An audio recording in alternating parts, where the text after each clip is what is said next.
Welcome to the intersection of technology, cybersecurity, and society. Welcome to ITSPmagazine. You're listening to a new Redefining Security podcast. Have you ever thought that we are selling cybersecurity insincerely, buying it indiscriminately, and deploying it ineffectively? Perhaps we are. So let's look at how we can organize a successful InfoSec program that integrates people, process, technology, and culture to drive growth and protect business value. Knowledge is power, now more than ever.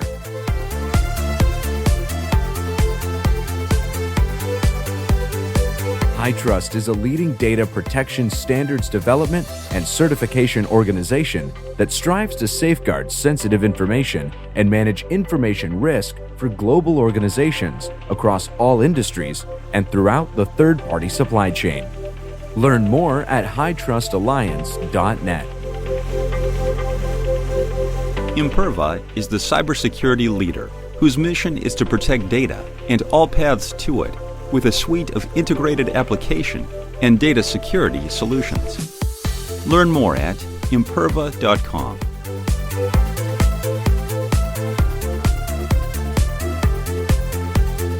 Marco. Sean. Did you miss the cars that had no brakes? I missed it once. You missed it one time? Then I didn't get on one again. Can you believe if that was a problem? Well, you know, if you don't design something with all the scenarios in mind, you're going to miss a scenario. you might get lucky and only drive uphill all the time, and therefore you don't need brakes. Yeah, maybe if you back it down, I don't know. There's probably no scenario where the car needs no brakes. Apart from the car, but I wonder why, for example, we need to put instruction on a candle said don't put it near drapery because it's going to get on fire, or don't touch the fire, or ice could be cold. I mean, are we that in need of knowing all of this? What I'm saying is, can we just look into the future? Imagine how a product is going to be used, or how as users, we maybe need to kind of take some responsibility for that. But unfortunately, I'm afraid that in the topic of cybersecurity, we have a lot to go. Absolutely. And interesting you brought the warning labels, but because I think we're talking about product design. I guess if you're building something that's dangerous, that's one thing. But if you're building something that you don't even think has any danger associated with it, maybe that's the issue. Right? But you see, you can get something small and you have to say kids shouldn't put that in their mouth.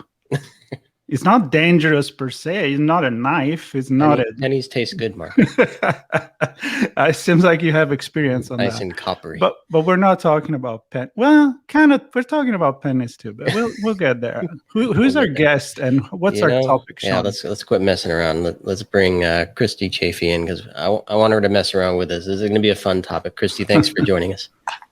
Thank you, Marco and Sean. It's great to be here. A few years since I've seen you both. Oh yeah, it's been a few years since I've seen anyone. The gala in Las Vegas. Yeah, right. That was it. Good times. And well, I'm thrilled to have you on the show, and great to connect again.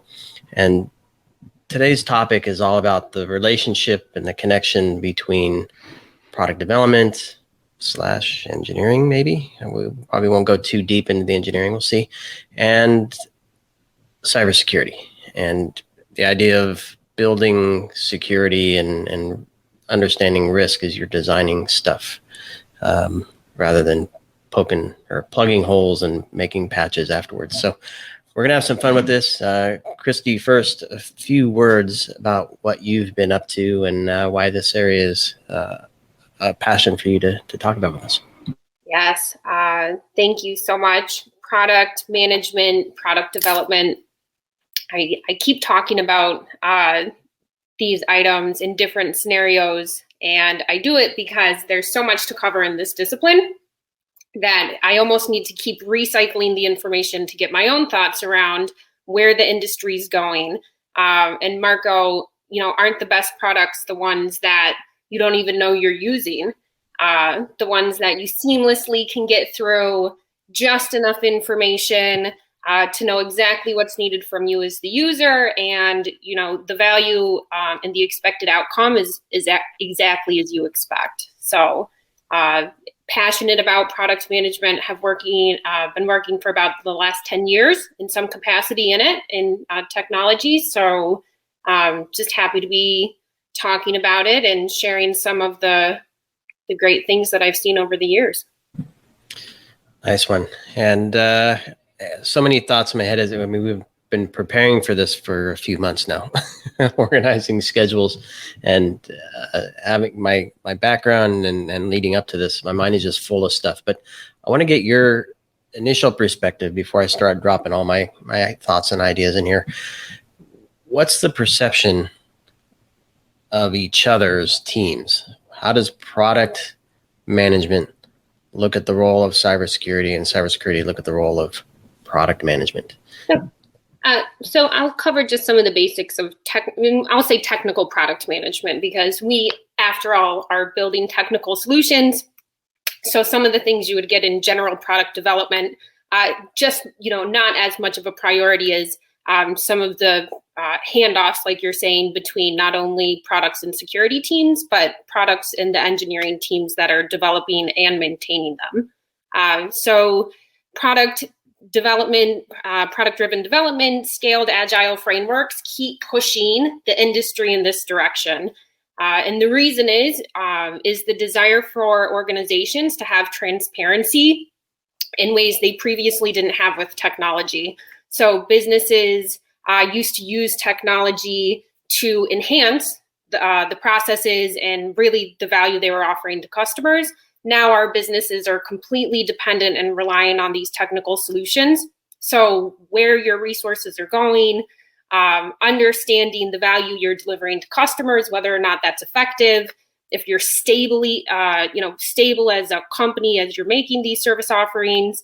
These are things that we need to know to run our businesses. And this is how product development just continues to see, fuel in the industry to become really a standard best practice. So when we talk about security product management, I would say it takes it a step further, where you yourself as a product must be secure. So there is no vending security solutions, whether you're doing it as a third party to another client or doing it within an organization. These security, almost the very basics of how you've built the foundation of your product, is one of the most important things to know as a product manager. And I've sat in both roles. I've sat in roles that are just technical product managers and security product management. And, really it's the same function with just a much more heightened view on the security of our own product when we're sitting in one of those cyber aligned functions. So you say a couple of things that, of course, we've talked in other conversation, but I always come back to that, and more, there is cybersecurity is not just a tech problem. It's not just a security problem. It's a business problem, because you can't say, oh, I do this product. By the way, I use a little bit of technology, and by the way, some of that technology is secure.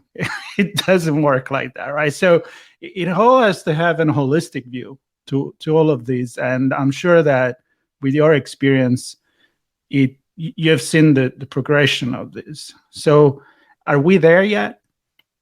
Like, is the business understanding and being part of security and security integrated in the business conversation? I think we're moving in that direction. I've also seen many of our business leaders come from technology now. So these leaders bring with them that experience and then make it part of their priority to understand, again, and this is about influencing, right? So the business leaders are really looking to their cyber partners and making sure it's clear that this is a priority to them. They're going to fund it in a way that can be effective. They want to understand their vulnerabilities and risks, right? These are things that absolutely have impact to business risk as well. So ongoing conversations with their security teams, I think we're moving in that direction. I do. Let's talk about direction. And a project or a product just doesn't magically appear, right? It gets built. And depending on the maturity level, you might have very formal teams and processes that look at a bunch of things, or you might not, and somebody just starts coding, right? So talk to me about product management and the process that they go through. And then maybe as you're doing that, weave in where security fits in, because I'm thinking starting with like the PRD, the product requirements document, that is, to Marco's point, probably all driven by what's the market opportunity? How do we capture that? What features do we need to do that? And none of that of what I just said defines how we do that securely necessarily. So talk to me about the process leading from that, or if there's something even before that that I'm not aware of. Yep, I'm actually going to start a little upstream from you. So within an organization, ideally, you're going to start seeing the development of product operating models. And this is because we don't want to just build a single product. We need to be able to build and maintain a suite of products. We see this in higher demand as we move towards the public cloud. And now we're managing multiple different infrastructures with very different technologies. And we have to have a way to look at things and understand things in a similar fashion so that we're using that data actively to make decisions. So if you're in a situation where maybe you're in a startup or a smaller company and you don't see a product model in place, I would, go ahead and create that first. And what would go into a product model? Definition of roles and responsibilities, some of the basics, looking at how you want to put teams together. We want products to be long-lived, especially in the cybersecurity industry. Products reach a maturity after a series of times of consistent deliverables and teams working together. So sometimes the most damaging thing we can see is attrition in a security team when the investment to make those teams great. It does take quite a bit of hard work and understanding to move at a mature, efficient rate. So put a product model in place. This will start covering some of the basics. Think about how you want to review your products, typically quarterly, how you're managing your finances. This gives you a bit of a home base. And again, do this security product, technical product, cover it either way. Sorry, Christie, is this where you begin to at least evaluate the technical platforms and technology stacks that you want to use, it on-prem versus cloud, which clouds, mobile, web, all that stuff? Is that where some of this comes into play? Absolutely. I would say just after you have some of those basics in place, you start looking at if you're building from scratch, what you're trying to achieve and what technologies are best available to you to reach that goal. Not everybody has the luxury of building their security products from scratch. Usually they're inheriting prior generations of what was the vision and, how far it was taken at any given time. So understanding where you are today and what modernization of the products you're doing, I would say that all comes next. And so right after product operating model, very next place I go is strategy, vision, and roadmaps. So this is exactly what you said, Sean. You're going to outline the vision for your product, the value you're trying to offer. Strategy comes from being very self-aware from where you are today. So having a strategy that moves your product in the ways that it needs to go. And, I would say any technical product could be on the range of maturity when you step into it from a product management perspective. So good strategy makes a big difference. And then lay out your roadmap. If you're building from scratch, I'm going to dive into your prior question about readiness, go live for security products. If you're building from scratch, you really need to have a comprehensive understanding of the security that your technologies are faced with. Vulnerability management, identity and access management, how you're going to monitor these items, making sure if you have logging and monitoring set in place and there's a security operation teams at the other end, There's an intensive amount of training that goes into those teams. So having all of those handoffs done prior to launch, it's kind of meats and potatoes for security products. And that needs to be, right after strategy, vision, and roadmaps, I would say baselining what those security non-functional requirements is like the very next step for you. You mentioned many times here starting from scratch, but do we ever really start from scratch? I mean, don't we always build on the shoulder of something else? I'm going a little bit philosophical here, but it's like when you create something. So even if you're inspired by maybe something that another product has done and you think you're going to do it better, I mean, how much legacy of good stuff can you bring with you? So love the question. I'm going to stay up here, 50,000 feet high with you and say, don't we hope as product managers, we get the opportunity to create something new? There are so many new technologies, especially in the last few years, that have started surfacing. Probably, some product managers' dreams to get ahead of that and develop the first security product to, pull those solutions together. So I don't know, Marco. I would say maybe if you asked me 2 years ago, I would have answered in a different way. But now we see multi-cloud coming. So, there's a frontier, I would say, we've yet to explore. So, right, but some lesson learned maybe that don't come straight from the technology, the technicality, but from learning from other business model in the past that maybe you can apply. So I'm looking in, it's just like, Sean, sometimes we say, do we do technology just because technology allow that? Or yes. do we do it? Yeah, blinking lights, and of course, or do we build it around an experience and that? So and I'm going to maybe take us this direction with that, because I'm thinking, as you described the product model, Christie, if you're thinking big picture strategically, first thing that comes to mind, and something that's going to live on, multiple products, I'm thinking the first thing that comes to mind is like customer data. Do you manage customer data in everything you build as an individual product, or do you manage it in a single spot that gives access to the products? And then the thing that comes to mind to me is modules. So you're building components that can be reused across multiple products, and which makes things more complex. But then to Marco's point, if you get that right, then it's easier to maintain and reuse in many places. But if you're just using a piece of junk and replicating it everywhere, then you're in trouble. I would think so. After you're building your product today, you almost can't get through a product conversation without talking about user journeys and what's happening in that part of the industry. So I would say usability is where you'll be competitive. If you're missing this, just like we mentioned in the very beginning, and your product is difficult to integrate with, too hard to configure, tons of questions, back and forth to support teams to get things in the right way, like this will, negatively impact the experience of your customers, and you're going to find a competitor who will do those things correctly. So the industry has started really embracing this user journey, user flows.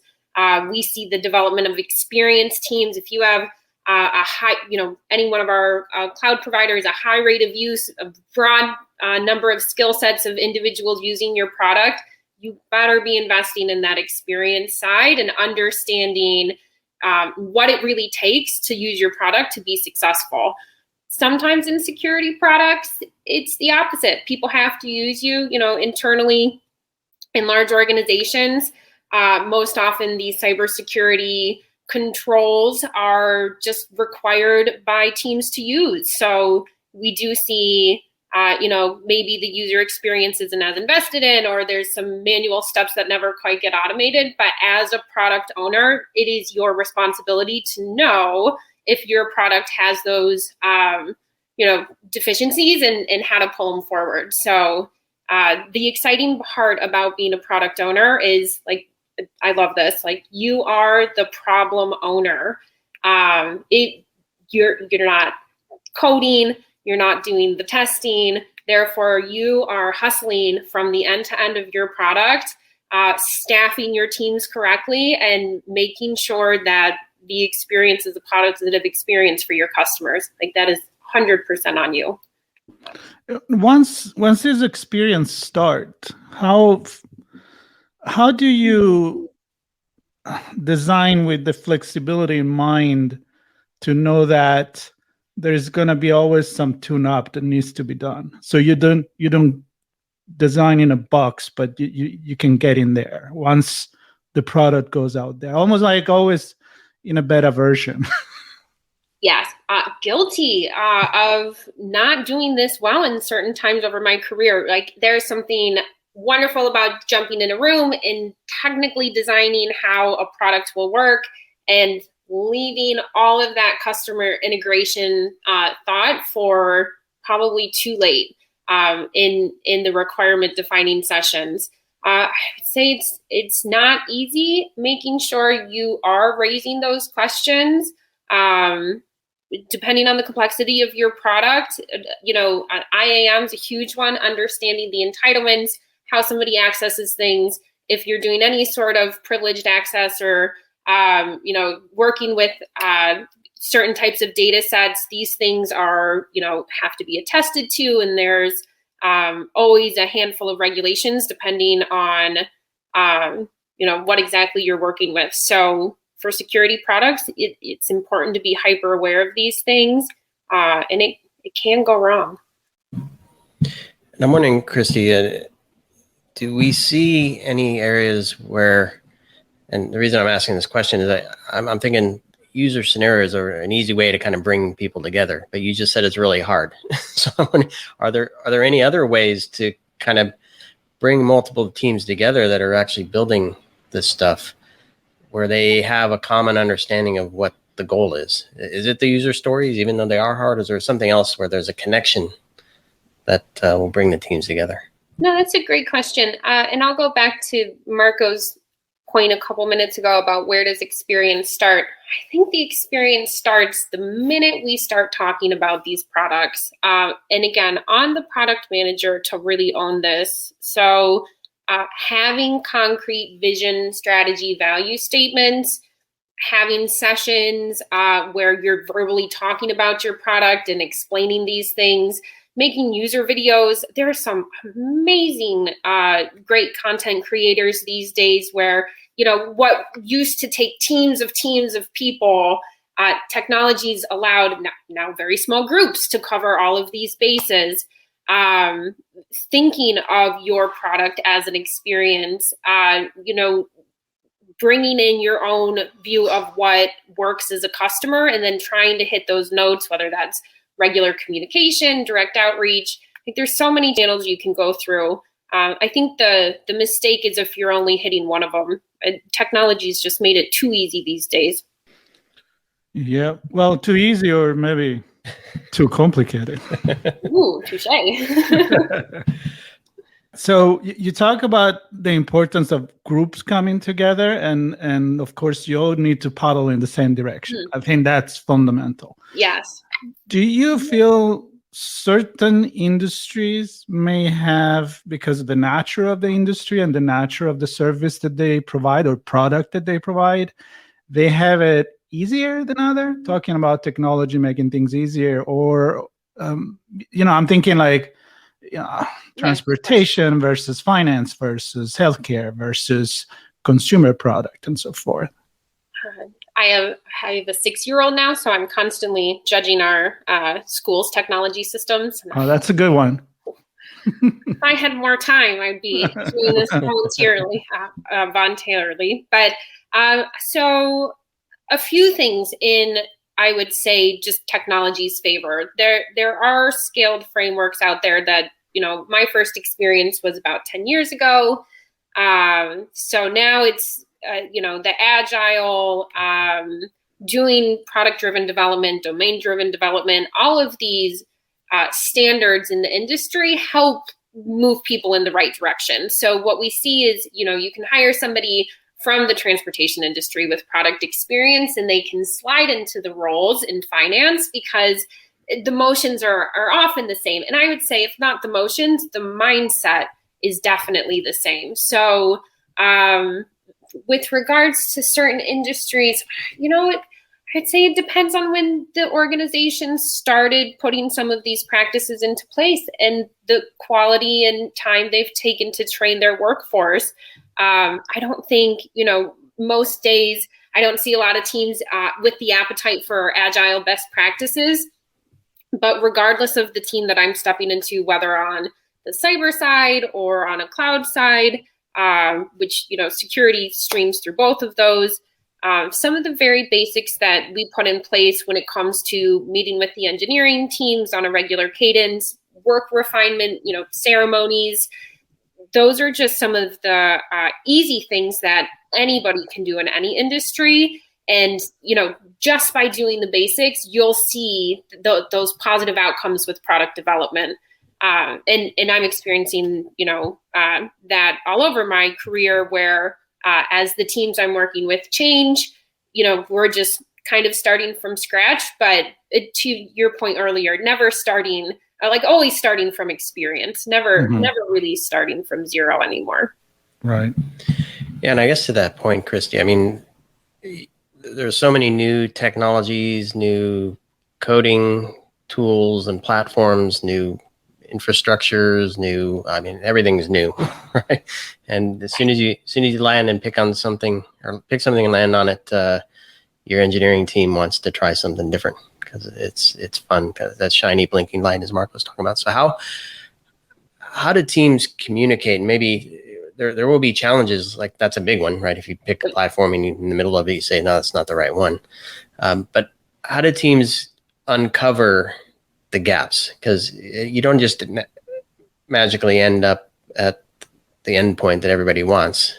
You kind of have to shepherd things along, and they're going to be disconnects and disagreements. And so how do you find teams working together to overcome those? I know. And I'm like, the agile tools, probably worst advertising specialist, because I am a little old fashioned. Like, I will kick back to a PowerPoint and some basic roadmap templates if, we aren't in a mature state. So I don't think the tools will make or break you, is my point. There are some amazing collaboration tools in the industry today where you can update whiteboards at the same time. And again, highly pushed forward with the last 2 years of all of us being remote. Like, there are some great items out there. If that's not something in your budget today, you can still recreate this. My first experience with Agile was with writing sticky notes and putting them on the wall. And then gaining, to your point, it's all about alignment, Sean. So just, using the tools available to you. If you're lucky enough to have some of the latest ones, then you're definitely lucky enough. But refining work in a way that's iterative over time, baselining understanding between the teams. Agile development isn't just about meeting together regularly. It's about having enough understanding of what you're doing where you can pivot to value if you're not on that track. So true agility over our organizations is about recognizing when things aren't going in the right direction, and then having enough control over your resources and transparency in the day-to-day operations of your teams where you know how to start slotting work that will move you in a different direction. And then I go back to the basics, right? Make sure you have basic monitoring in place for your groups. You can't scale crappy code.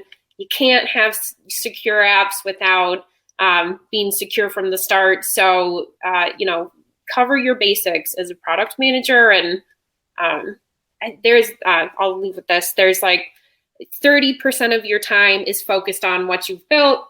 30% of your time is focused on building what you're delivering today. And then 30% of your time is focused on the future. And if you can keep that balance, like you'll be covered. And then the other 30%, oh no. No, and I think this is really cool. And I want to go back to one thing you said as we wrap here. And I was thinking about this, that you mentioned the user videos. And I was thinking, I mean, we bring products to market, and then we do technical product marketing and marketing communications and PR. And we forget all that stuff for our own teams, right? If we can get our own teams jazzed up about why we're building something and who it's for and how we're going to come together and make this happen with videos and other things. Can we leverage marketing? Can we leverage, maybe not PR, but internal PR anyway, to really get the team on track in the same direction, motivated? I don't know. Seems like a cool, fun thing to do for me. Definitely. And people want to be part of it, right? They don't want to, like, even your engineers don't always want to just be engineering. So give them a chance to do the demos, have them involved with, building the vision. I agree. Yeah. It is a we thing. Yeah, I definitely like the 30% look into the future. Because if you think you're done with this product, think of it, it's a very short life, you minimize the risk in your head as well. If you're doing something that's going to last for a long time, and I go back to then somebody's going to build on top of that, it better be a solid product. So I think being part of that vision, it's motivating, it's inspirational, and it just makes probably a better product. So that's my advertisement. Nice one. Well, listen, Christie, I think we could chat about this forever. We kind of did a nice brush across many things. Happy to go deeper in a future chat, but I'm really thrilled to have you on. And Marco, thanks for being part of this one as well. Yeah, it was fun, and it was great to talk to Christie after such a long time. Hopefully next time we'll be in person, and I think we're all looking forward to that. So Absolutely. Soon enough. Thank you both so much, and until next time. Imperva is the cybersecurity leader whose mission is to protect data and all paths to it with a suite of integrated application and data security solutions. Learn more at imperva.com.